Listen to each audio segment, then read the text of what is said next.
Yo he preparado algo absolutamente friki y me alegro en realidad de hablar después de él porque hubiera quedado muy raro al revés, aunque yo me siento ahora mucho más violentado porque honestamente, y volviendo al tema de la sinceridad, siempre me ha fascinado la cuestión de cómo en las presentaciones de libros se venía prácticamente a generar excusas para no comprar el libro, ¿no? Se destripaba la trama del libro o el contenido del mismo, se contaba a la gente que viene a la presentación en qué consiste el libro, con lo cual se da, digamos, una excusa para no leerlo, para no comprarlo. Y a mí me parece interesante, dentro de este modelo, digamos, de la productividad o del trabajo, en lugar de entrar en algo muy cómodo, que sería contar cómo se escribió el libro, cómo se hizo, o incluso simplemente asumir la pose típica del autor, que es quedarse callado y dejar que el presentador lo hable todo, pues yo quería aquí contribuir y regalaros, no sé si es un regalo envenenado, Timeo danos dona aferentes, ¿no? Quisiera regalaros pues una charla, en realidad, una conferencia, también espero que de una hora, no va a ser más breve que una hora, sobre el pensamiento francés contemporáneo. Porque en última instancia los dos libros que he publicado en solitario, Un palo al agua y Contra la posmodernidad, no son sino un ajuste de cuentas, como bien ha hecho Fernando, con la tradición en la que me formé, ¿no? Que es una tradición muy fluida, digamos, por el pensamiento, por la filosofía hegeliana, pero a través del tapiz francés, ¿no? Y en concreto, pues bueno, las grandes figuras del pensamiento francés, sobre todo, digamos, vinculadas con Mayo 68, aunque eso veremos que no es del todo así, como son Foucault, Derrida, Deleuze y Guattari, en parte Levinas. Bueno, lo que quería aquí tratar era, pues sí, en fin, en qué consiste el pensamiento francés contemporáneo más allá del tópico de la French Theory, ¿no? Que es un poco lo que ha generado contexto de pensamiento a día de hoy, a pesar de que en España todos estos autores, incluso los más gabilondianos o el propio Federico Jiménez Los Santos, Azúa, Sabater y compañía, en realidad beben de la misma tradición de la que voy a hablar ahora mismo. Yo creo que es importante tener en cuenta los debates franceses en su contexto. Bueno, en el libro Un palo al agua hablo del situacionismo, de Bourriau, de Houellebecq, en Contra la posmodernidad pues también hablo de Derrida y hablo en general de muchos autores influidos por el pensamiento francés contemporáneo. Yo creo que es importante regresar un poco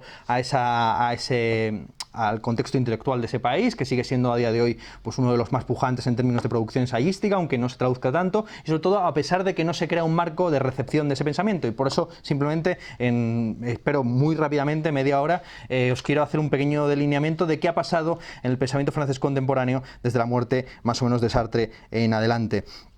Como digo, es importante tener en cuenta este contexto, digamos, de debate local, porque en España suelen llegar por dos veces o por duplicado los autores franceses. Un ejemplo, por ejemplo, sería el caso de Foucault. Foucault es recepcionado en España durante el tardofranquismo y la transición como un autor vinculado sobre todo a las luchas de los grupos de prisiones, en el movimiento por la amnistía de los presos políticos tardofranquistas, y luego recepcionado posteriormente en los años 90 vinculado pues con la historia de la sexualidad y con sobre todo la teoría queer de Judith Butler y compañía, ¿no?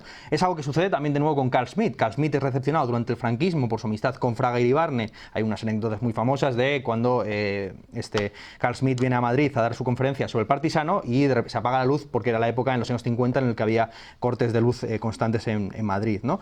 Es recepcionado entonces, se calcula que en los años 50 había 16 libros traducidos al castellano y tan solo 3 o 4 al inglés, y es de nuevo recepcionado a día de hoy pues con toda la emergencia del pensamiento político antisistémico que luego se ha concentrado en torno, digamos, a la Facultad de Somos Aguas aquí en Complutense. Bueno, lo interesante que tiene, yo creo, los debates intelectuales franceses es la propia idea de la categoría del intelectual, que como sabéis surge a partir del J'accuse de Zola durante el affaire Dreyfus. A partir de ahí ya se establece la típica tipología de, por un lado, el intelectual profético, cuyo paradigma sería Víctor Hugo, el universal, Sartre, el crítico, Aron. O sea, ahí, digamos, hay una concesión, digamos, a la intelectualidad de derechas, que es un hecho pues bastante importante y poco estudiado, digamos, del pensamiento francés contemporáneo, pero que tiene su interés. Por ejemplo, figuras del tipo Alain de Benoist, que es un gramsciano de derechas.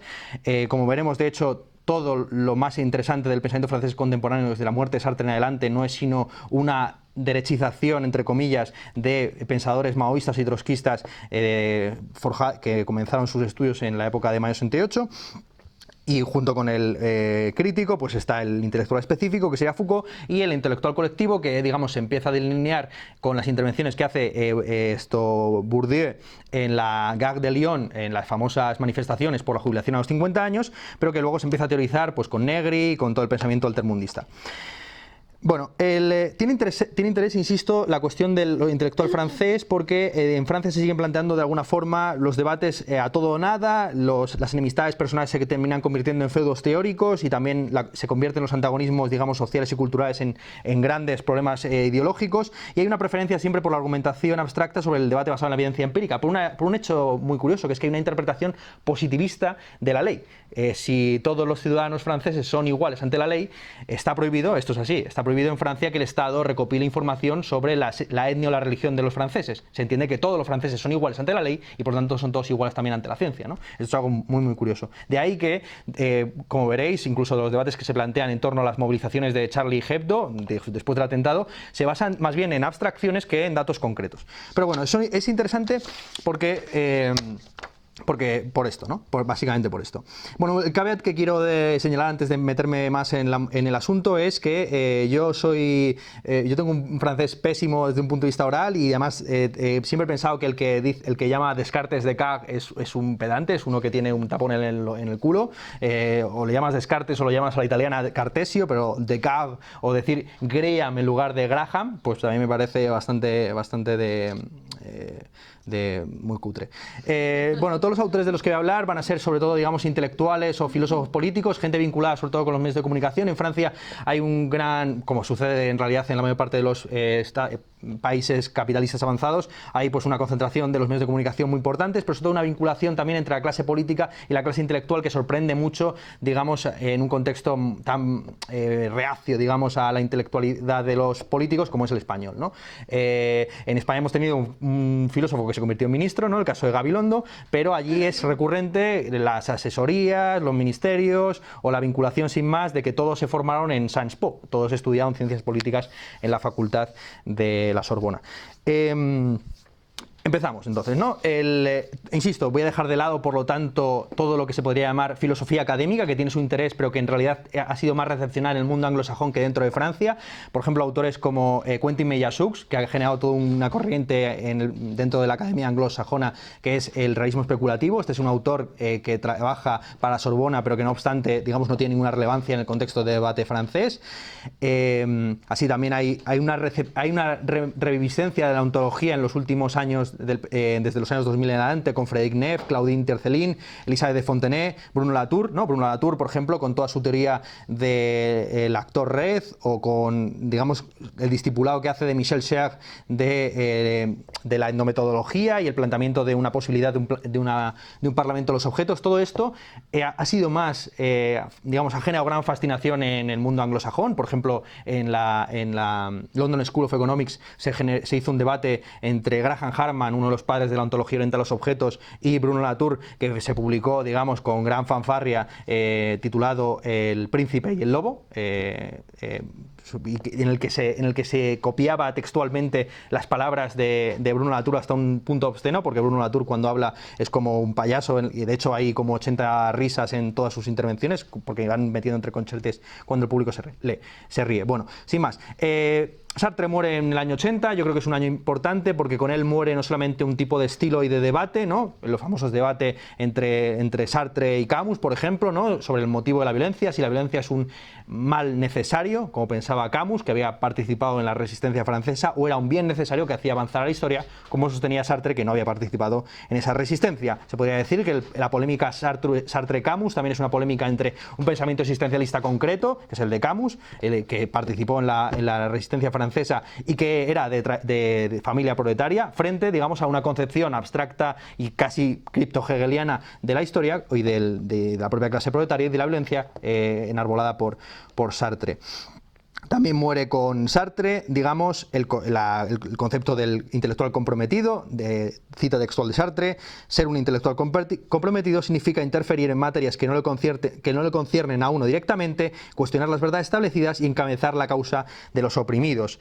Y eso, digamos, es un modelo que luego se imita, digamos que viene de Zola, ¿no? Zola defendiendo a Dreyfus, Sartre en defensa de los obreros en Billancourt, Foucault en defensa de los presos en Good Dog y Bourdieu de nuevo en defensa de los manifestantes en la Gare de Lyon. Con la muerte de Sartre no solamente muere, digamos, este modelo intelectual, sino que también mueren los antagonistas de Sartre, que habían sido los estructuralistas, ¿no? En el año 80 se produce el uxoricidio de Althusser. Althusser mata a su mujer estrangulándola durante un masaje de cervicales. En el 81 Barthes se suicida tirándose a las ruedas de un camión después de haber tenido una reunión con el recién electo presidente François Mitterrand. En 81 muere Lacan después de haber disuelto la escuela lacaniana, que generó una gran polémica en aquel entonces, y en 84, 3 años después, muere Foucault de SIDA, y en Liberación considera un insulto que se diga de él que era homosexual y practicaba facefucking. De hecho, se tuvo que retractar el propio Liberación, porque morir de SIDA y ser homosexual no es un pecado. Se retractó en el año 94, en el 10 aniversario de la muerte de Foucault.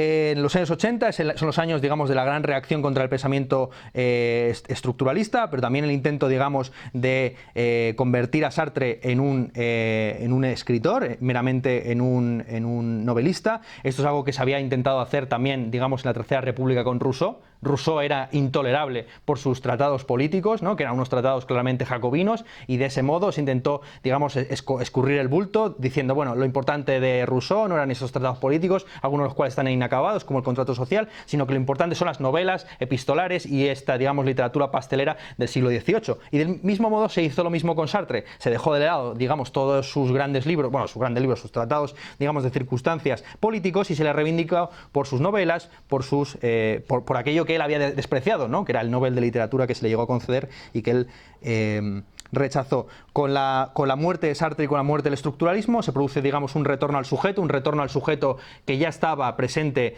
en los últimos textos del estructuralismo. El estructuralismo, como sabéis, surge en los años 60 ya desde los años 50 como un antihumanismo, como una filosofía que bebe de las ciencias entonces consideradas positivas del psicoanálisis, la antropología y la lingüística, como ciencias que digamos, reifican al individuo y le sitúan en un contexto más allá, digamos, de su propia subjetividad, y más allá, digamos, de ese modelo estructuralista en el que lo importante, digamos, no son las subjetividades ni la historia, sino las estructuras mismas que determinan lo social. Frente a ese modelo vemos ya como hacia mediados de los 70 los propios estructuralistas, empezando por Roland Barthes, empiezan a interesarse por la literatura del yo, ¿no? Así Roland Barthes escribe Roland Barthes por Roland Barthes, que él mismo llega a reseñar en una reseña que publica en la Quinzaine littéraire titulado Barthes al cubo, ¿no? O sea, Barthes escribe sobre sí mismo y se reseña a sí mismo.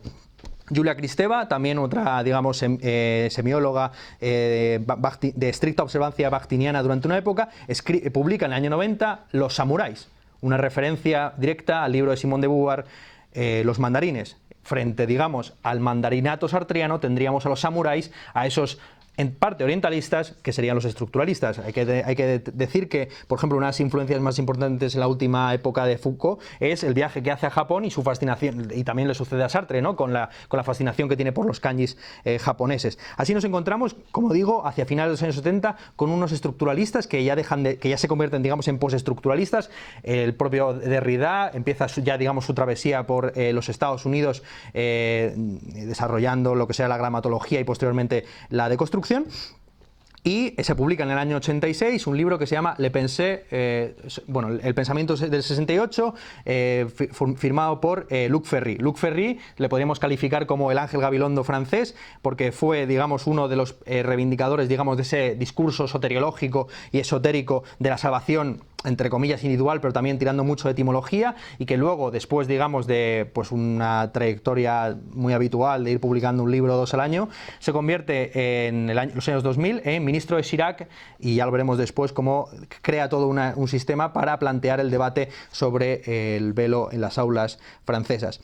También este retorno al sujeto lo vemos por doquier. Así en historia, digamos, se produce de un declive de la escuela de los anales, que había sido puramente estructuralista en su consideración incluso de una historia sin temporalidad, y ahí encontramos, por ejemplo, un personaje para mí paradigmático, que es Emmanuel Leroy-Ladurie, que pasa de escribir una historia de Francia que contempla un periodo de 1000 años, a centrarse al modelo de la microhistoria en un pueblo francés del bajo medievo, 15 años. Un libro de 800 páginas sobre un pueblo de 500 habitantes, 15 años, ¿no? O luego recupera incluso la historia benemencial, pero al nivel de biografías de reyes, ¿no? Entonces, bueno, nos encontramos así en los años 80 pues, con una recuperación de la ego story, con una recuperación, por ejemplo, en sociología del enfoque de la teoría de juegos, y también en un marco más ontológico, Alain Badiou publica en el año 82 su libro La teoría del sujeto, que es, digamos, prácticamente ignorado por las principales publicaciones francesas,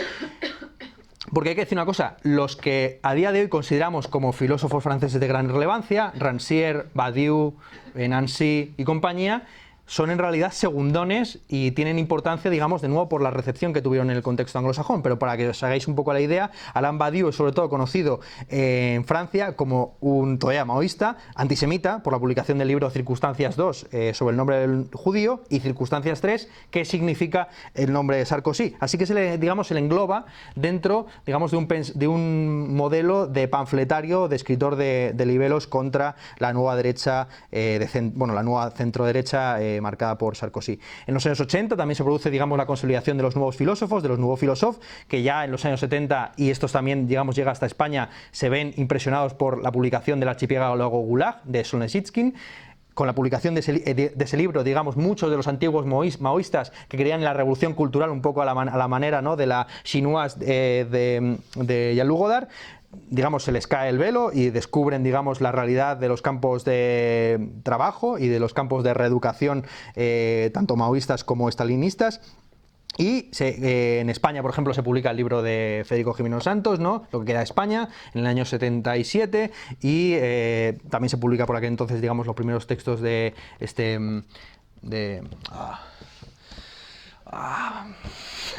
Fernando, el otro, el de Dragó, Fernando Sánchez Dragó.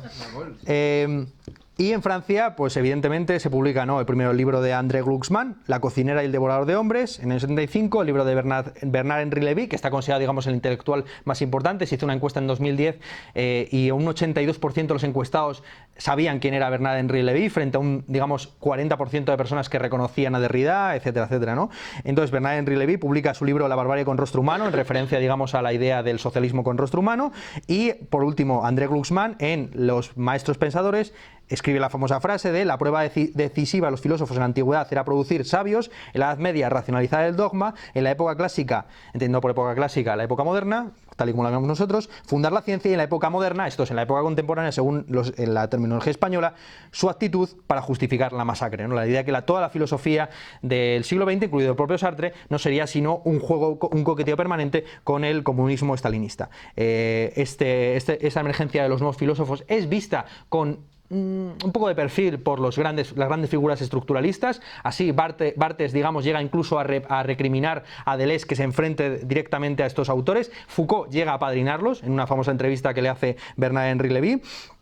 Y vemos cómo incluso el propio Foucault, que había sido muy reacio, digamos, al discurso de los derechos humanos, o incluso en sus famosos debates con el lingüista, con Saussure, ¿no? Los debates Foucault, en los debates con el lingüista Chomsky, con los debates, el famoso debate con Chomsky, en el que Chomsky le exige que plantee un modelo político alternativo al status quo, y él se resiste, digamos, a plantear una alternativa a un poder que no contempla de manera jerárquica, sino de manera más o menos como dislocada o rizomática, por utilizar la terminología deleuziana, ¿no? Entonces, bueno, Deleuze y Guattari, de hecho, quedan, digamos, fuera de juego durante, yo creo, prácticamente los años 80 y hasta los años 90, y son más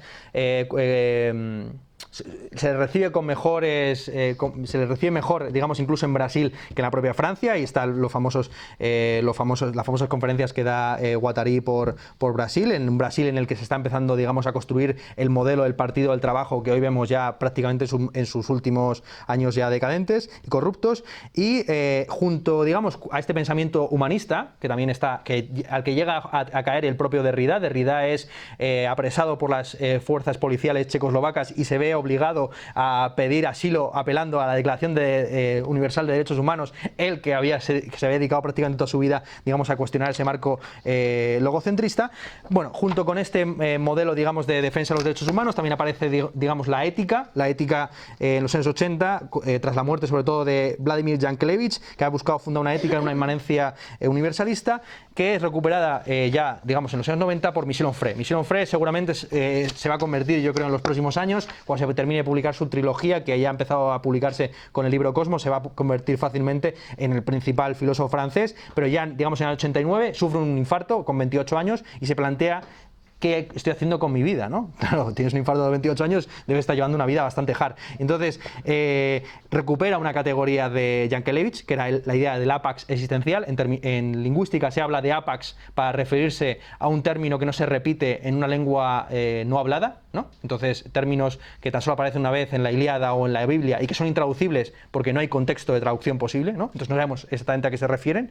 Y Yankelevich hablaba del apax existencial, de la idea de un carpe diem, de un YOLO, ¿no? De You Only Live Once, que recupera Michel Onfray con una filosofía hedonista y en un prudonismo bastante clásico, de hecho. Él es un libertario, un live-lab, lo que se llama, perdón, live-lab, un live-lab, un liberal laborista, a la manera prudoniana, que reivindica una suerte como de anarcocapitalista, anarcocapitalismo. Si hay algo así como un anarcocapitalista francés, una contradictio en ayecto, sería el caso de Michel Onfray, que ha defendido en varias ocasiones la propiedad privada y llegó a construir en el año 2002, después de la victoria que tuvo Jean-Marie Le Pen en la primera vuelta de las elecciones presidenciales, creó una universidad popular en Caen, en Normandía, donde él ha ido dando cursos que se han ido publicando y se han ido traduciendo al castellano bajo el título de La contrahistoria de la filosofía, ¿no? Entonces este es un autor que ha ido cobrando cada vez más importancia, a pesar de sus publicaciones, de nuevo, en una clave más bien como soteriológica, salvación individual, pero que han también captado el espíritu de los tiempos, sobre todo con el libro que más ha vendido de él, que ha vendido como unas 350.000 copias en Francia, que es el Tratado de Antiteología. El Tratado de Antiteología de Onfray, que es básicamente la versión francesa de los textos de Hitchens, de Dennett o de Dawkins. Llegó incluso a ser nombrado clérigo honorífico por parte de la secta raeliana, ¿no? Lo cual le ofendió muchísimo porque él, digamos, es un ateo de estricta observancia. Bueno, también hay una recuperación en los años 80 de Wittgenstein a través de Bourès, o el propio Zevan Todorov, el búlgaro nacionalizado francés, reivindicó de nuevo los derechos humanos con motivo del 5º centenario del descubrimiento de América. Publicó un texto muy famoso que básicamente le copia Sánchez Ferlosio en su libro. Y es así, ¿cómo es esto? Ahí traigo todas las indias atrapadas en la mano. Esto es. Menos mal que está aquí el Google. Menos mal que está aquí el buscador de Google. Bueno, también hay, por supuesto, la reaparición de una figura que estaba completamente olvidada prácticamente en los años 30, como es Manuel Levinas. Manuel Levinas se ha conocido sobre todo por sus traducciones de Husserl, y es a partir de los años 80 cuando se le recupera con toda la movida esta de la ética basada en el reconocimiento del rostro de la alteridad. Los años 80 también son los años de la posmodernidad, pero que de nuevo son más anglosajones que franceses, en la medida en que Jean-François Lyotard, pero también Jean Baudrillard o el propio Jacques Derrida, que nunca se reconoció como posmoderno, pero que siempre se le siguió, digamos, dentro de esa tradición, tuvieron más fortuna en el extranjero que en la propia Francia. Así, por ejemplo, cuando se estrenó The Constructing Harry, la película de Woody Allen, se tradujo al francés como Harry dans tout cet état, ¿no?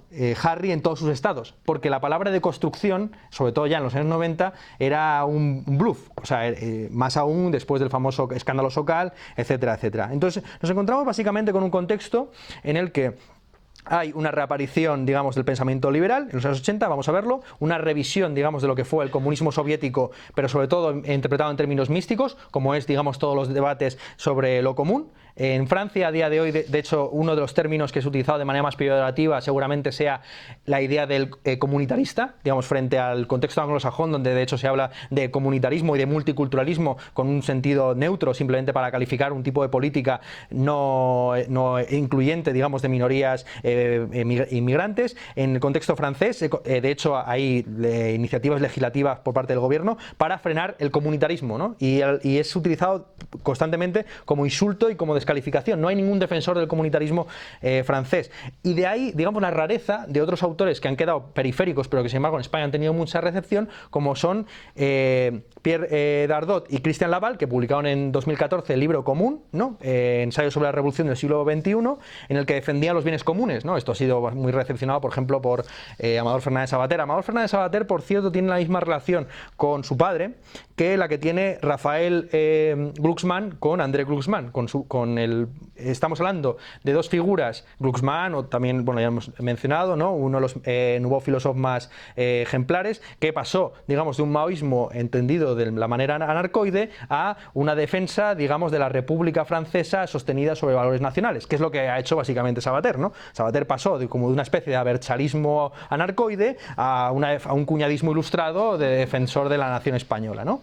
Claro, y a su vez tienen hijos que son de izquierdas, pero no demasiado, ¿no? Así tenemos a Amador Fernández Sabater como un fascinado del 15M, pero a la manera más bien como ecuménica y no antagonista, y el Rafael Glucksmann, un documentalista, una persona que hace documentales. En concreto él se interesó mucho por las revueltas de la Revolución Naranja en Ucrania, ¿no? O sea, como ese modelo, digamos, de revoluciones postsoviéticas, incluso antisoviéticas, como incluso en un determinado momento, o anticomunistas, como fue el caso del 15M, que yo creo que fue de clara tendencia libertaria y nada vinculado, digamos, con la tradición comunista. Bueno, de ahí la rareza, insisto, de los debates de los años 80 que tuvieron, por ejemplo, el libro que tienes aquí, de hecho, que estás leyendo, no sino la continuación y el final, digamos, de este... A mí siempre me ha gustado, digamos, por eso no quiero hablar de mi libro, ¿no? Porque hay tantos libros aquí alrededor que me pareció una ofensa centrarme nada más que en este y no recomendar los otros. Entonces yo no sé si en esta librería está este libro, pero si no está, debería estar,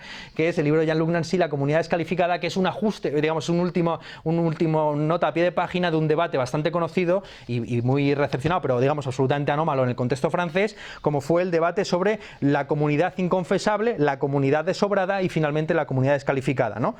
Bueno, es un debate articulado principalmente en torno sobre la tradición, la herencia de Bataille, ¿no? Bataille es al mismo tiempo el que plantea la posibilidad de un comunismo que no sea estatalista, sino que es un comunismo de lo sagrado, un comunismo también en cierta medida anarquista o autogestionado desde abajo, que comienza con el sacrificio ritual tanto del verdugo como de la víctima, ¿no? El proyecto Acefal era crear una comunidad comunista, pero a su vez anarquista, en el que el fundador era asesinado ritualmente por un verdugo que se sacrificaba posteriormente, ¿no? Para que así se surgiera la comunidad sin un pecado original, ¿no? Frente, digamos, cómo tratar, digamos, esta herencia de Acefal, que era una herencia que había coqueteado, por supuesto, con el colaboracionismo nazi y que había participado en la Acción Française, digamos, en el partido neofascista francés. ¿Cómo heredar a Bataille? Fue el gran tema que se plantea en los textos de Jean-Luc Nancy, La comunidad desobrada, y en los textos... El texto de Blanchot, La comunidad inconfesable, y finalmente también en el texto de Agamben, La comunidad por venir, y ya, digamos, metido en el año 2000, cuando se internacionaliza el debate, Roberto Espósito también trató el asunto en Comunitas. Entonces ahí en La comunidad descalificada, Jean-Luc Nancy vuelve sobre estos temas, pues simplemente explicando el contexto biográfico en el que surge, que es un contexto biográfico bastante anómalo. Bueno, insisto, en los años 80 son sobre todo los años, digamos, del liberalismo a la francesa. Hayek es incluso condecorado por Jacques Chirac con la gran medalla vermella de la ciudad de París en el año 84 y de una conferencia en la que él mismo se sorprende cito textualmente, incluso en Francia el liberalismo clásico se ha convertido en una nueva ortodoxia, y hay una recepción a la manera francesa, digamos, de las políticas neoliberales de Thatcher y de Reagan por parte de Guy Sorman, por ejemplo, un sociólogo bastante importante. Según muere Sartre, se funda la revista Le Débat, cuyo primer número en el año 80 lleva un texto, el primer texto de ese número, de Pierre Nora, titulado ¿Qué pueden hacer los intelectuales?, donde da básicamente por concluido, digamos, el periodo sartriano del intelectual como enunciador del pueblo, y defiende, digamos, un debate político asentado sobre la evidencia. De ahí surgen, digamos, los primeros think tanks como tales franceses, porque claro, hasta entonces el intelectual siempre se vendía como no como un grupo de presión, no como el portavoz de un grupo de presión con una legitimidad restringida, sino como el defensor de la causa de los oprimidos, que es la causa universal por definición, ¿no? Entonces lo que se empieza a articular a partir de entonces es la posibilidad de think tanks que tengan en cuenta la pluralidad del espacio político, pero no obstante, digamos, antepongan sus privilegios o sus intereses a los de los demás, ¿no? Así se funda el Centro Raimon Aron, ¿no? En la Escuela de Altos Estudios en el 82, y también la Fundación San Simón, ¿no? En el 82 por parte de Pierre Rosan Vallon, en el que básicamente se quiere recuperar la idea de los industrialistas sansimonianos, ¿no? La vinculación entre intelectuales, industrialistas y políticos en el imperio de Napoleón III.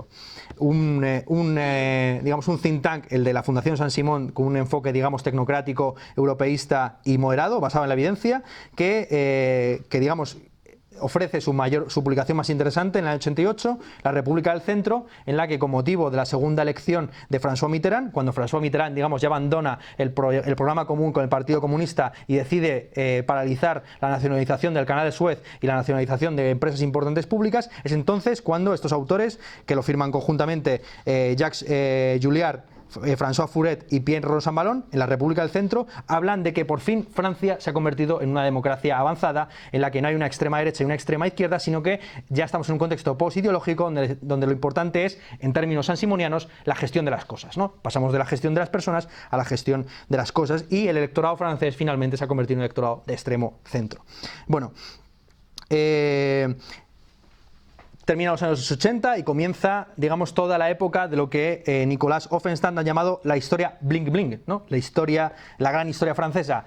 En 1989 cae de una manera muy pertinente el muro de Berlín, justo cuando se están celebrando el segundo centenario de la Revolución Francesa, que da pie a que precisamente estos historiadores liberales, Pierre Nora, François Furet, hablen del cierre de una etapa política. La etapa política que se abre con los jacobinos finalmente termina con la caída del muro de Berlín, y ya podemos iniciarnos en un contexto poshistórico a la manera de Fukuyama, pero incluso antes de Fukuyama, en la que lo importante es la gestión del pasado para la construcción de una Francia no politizada. De ahí, digamos, la creación de toda una colección de libros que se publican durante los años 90 por parte de Pierre Nora, titulado Los lugares de la memoria. Hay que convertir la historia en geografía y señalar más que nada cuáles son los espacios geográficos también y textuales en los que, digamos, queda concretada la historia de Francia, incluso ante las acusaciones de que lo que están allí pasteleando es una versión naif que deja de lado, por ejemplo, toda la historia colonial o imperial francesa, que deja de lado todos los conflictos franceses. El propio Pierre Nora llega a publicar un tercer tomo de esa colección que versa exclusivamente sobre los conflictos que él llama franco-franceses, teniendo en cuenta que uno de los temas más importantes de la historia de Francia es precisamente ese impulso cainita, solo superado por las guerras civiles españolas. Pero bueno, digamos que todo, incluso el propio Brodel, ¿no?, que era un ejemplo, digamos, de la historia desnacionalizada, llega a publicar por aquel entonces su libro La identidad de Francia, que empieza diciendo: dejadme que empiece diciendo de una vez por todas que llamo a Francia con una pasión tan desmandante y complicada como la de Jules Michelet, ¿no? O sea, hay incluso Brodel, que era el defensor, digamos, de una historia que no se articulara bajo la forma de la justificación de un Estado-nación, termina, digamos, entregando la cuchara. El propio bueno, y mil cosas más, ¿no? Sí, es que sería muy largo. Entonces, bueno, sin más, en los años 80 también se produce... Joder, no, sigo en los años 80. Bueno, no, pero es que esto es importante, tengo que remontarme un momento. En los años 80 también se produce, digamos, todos los ajustes de cuentas, y ya termino. De verdad que estoy... Joder, tú te has tirado una hora, yo por lo menos tengo derecho a lo mismo, ¿no? Entonces, en los años 80 también se produce el ajuste de cuentas con la herencia de mayo 68, ¿no? Sobre todo el 20 aniversario y el 25 aniversario. Ahí es cuando Daniel Cohn-Bendit, el famoso Daniel Rojo, ¿no?, que ya la estuvo liando antes de mayo 68 y se llegó incluso a pedir su expulsión de Francia durante las movilizaciones del 22 de marzo contra la guerra de Vietnam, que ahí se crea, digamos, el lema todos somos judíos alemanes, porque De Gaulle y los ministros de Gaulle hablaban de ese Daniel Rojo que la está liando en la Sorbona. Finalmente se expulsaba de Francia en los años 70, participa en Frankfurt en el movimiento llamado espontaneísta con Joschka Fischer en unas actividades pedagógico-pederastas bastante problemáticas que llegó a publicar en el Gran Bazar. ¿Cómo será la cosa del contexto de este intelectual espontaneísta? Que se trata de un libro libro publicado en el año 75 en el que él cuenta sus experiencias pederastas, ¿no? Y sin embargo la polémica no se suscita hasta el año 2002, en el que es la hija de Joschka Fischer la que cuenta, que ya tiene 30 años y trabaja para Edith Zeit, la que cuenta su experiencia personal de haber participado en una escuela comunal pederasta por parte de Cohn-Bendit. Bueno, Cohn-Bendit para mí es un paradigma, digamos, de la interpretación sesgada de Mayo 68, que está, por ejemplo, también en Houellebecq. La idea de que Mayo 68 no era un levantamiento revolucionario comprometido, digamos, con la movilización obrera, sino que se trataba, digamos, de una revolución hormonal que ya pasó y que quedó ahí al lado, ¿no? Esto, por cierto, contra la evidencia empírica. En mayo 68, por ejemplo, no tenía ninguna relevancia las nuevas sexualidades. De hecho, es famoso el caso de que llegaban a postar policías del movimiento en la puerta de los cuartos de baño bajo el lema de hemos venido a hacer la revolución y no a follar, ¿no? Y de esto, digamos, yo de hecho muy criticado por toda la queer theory, como mayo 68, lejos de ser la emancipación aunque luego se interpreta así, el espíritu de mayo 68 como un espíritu, digamos, que disuelve la vieja tradición y demás. Mayo 68 estricto sensu no es eso, pero luego Daniel Cohn-Bendit en concreto, sobre todo en su libro de La Revolución y nosotros la quisimos tanto, publicado en el 86, lo reinterpreta de esa manera, vamos a decirlo así rápidamente, ¿no? Entonces, bueno, en los años 90, insisto, vamos a tirar ya, vamos a pasar de todo esto, ¿no?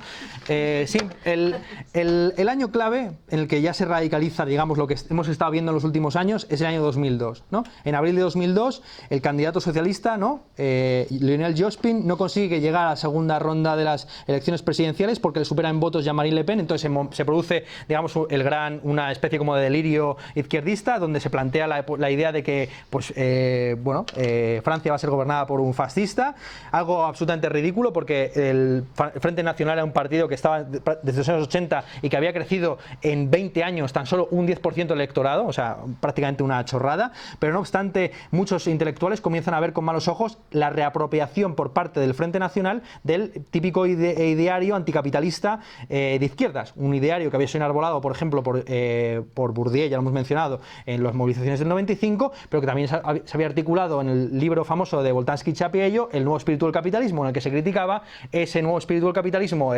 surgido falsamente de mayo 68, que vendría a disolver el welfare state en la creación de un neoliberalismo donde los individuos no tendrían ataduras sociales.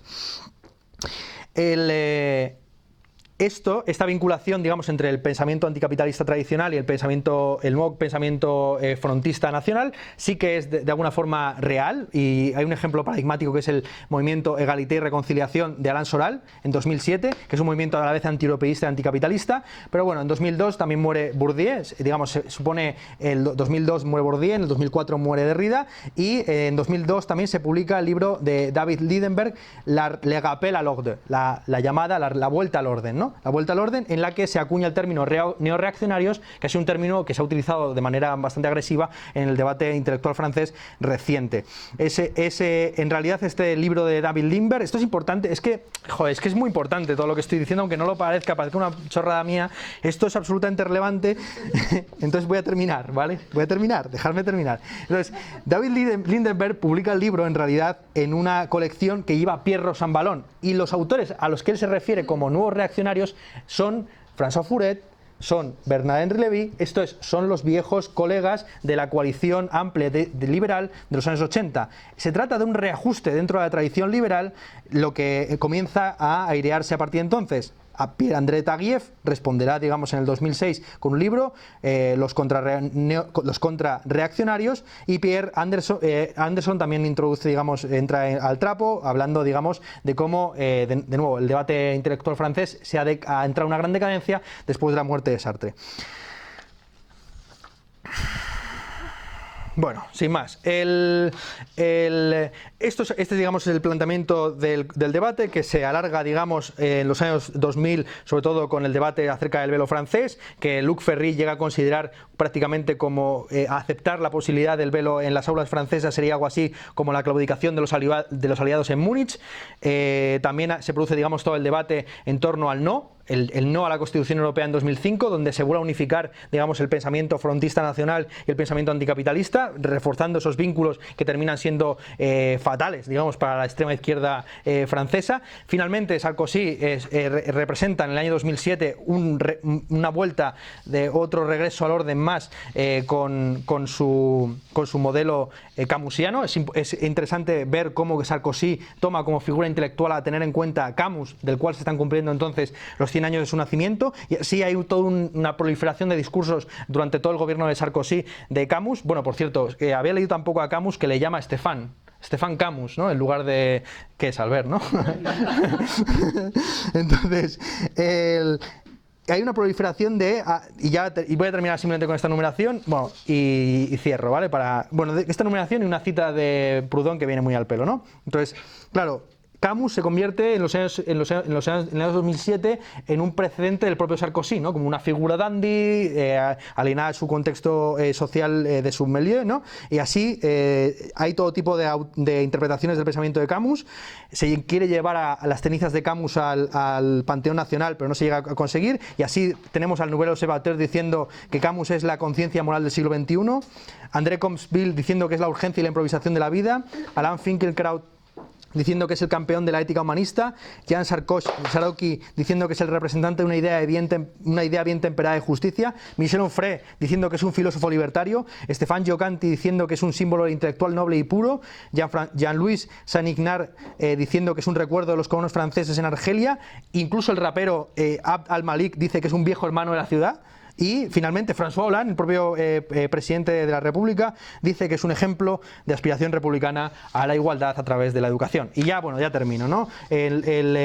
Esto sigue más o menos igual, digamos, hasta 2013, donde se hacen unas encuestas que muestran cómo un 80% de la población se considera que Francia no tiene futuro, o sea, incluso se llega a plantear como titular del periódico Liberación: en Francia incluso los idiotas son pesimistas. Y a pesar, digamos, de la gran vida que tiene todavía Francia en términos intelectuales. Hay que decir que en Francia un 50% de la población adulta lee diariamente. Lo voy a repetir: un 50% de los adultos leen una vez al día libros, ¿no? Y entre los que tienen 15 y 24 años ese porcentaje supera el 80%. El Estado francés financia 3.500 librerías independientes. Si sois capaces de conseguir 3.500 librerías de cualquier tipo en España, yo, bueno, os regalo mi libro.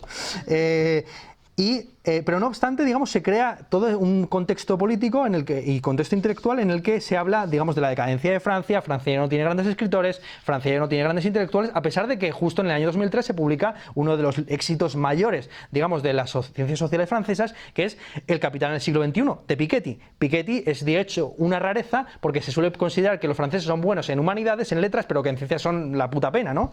Y sin embargo, esto es importante. Hay que tener en cuenta que Piketty publica un libro absolutamente francés, ¿no? Porque los ejemplos que pone pone ejemplos empíricos, sí, tiene grandes datos, tiene Big Data y demás, pero los ejemplos que él pone para ilustrar sus argumentos teóricos son citas de Balzac, de Tolstoy y de Austen, ¿no? Pero al mismo tiempo bebe de una tradición muy poco conocida, que es, por ejemplo, la Escuela de la Regulación.